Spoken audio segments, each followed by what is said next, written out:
महत्त्वाच्या shortcut keys कंट्रोलच्या बाबतीतलं बघूयात.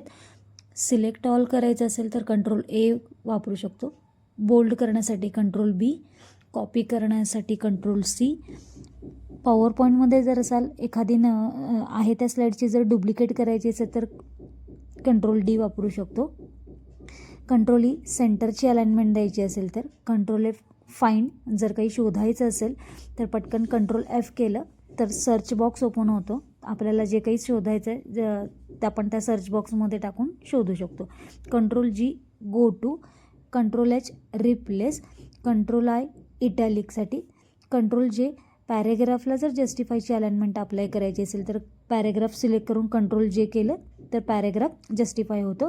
Hyperlink जर अप्लाय करायचं असेल तर कंट्रोल के. पॅरेग्राफला किंवा शब्दांना डाव्या साईडची जर अलाइनमेंट द्यायची असेल तर कंट्रोल एल.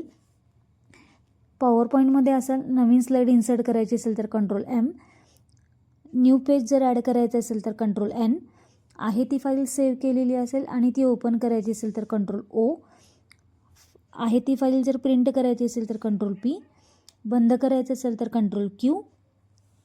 जर एखाद्या शब्दाला वाक्याला उजव्या साईडची जर अलाइनमेंट द्यायची असेल तर कंट्रोल आर. फाईल जर सेव्ह करायची असेल तर control S. New tab open करायचं असेल तर कंट्रोल टी. दिलेल्या शब्दाला किंवा दिलेल्या वाक्याला सिलेक्ट करून जर अंडरलाईन करायचं असेल तर सिलेक्ट करून कंट्रोल यू.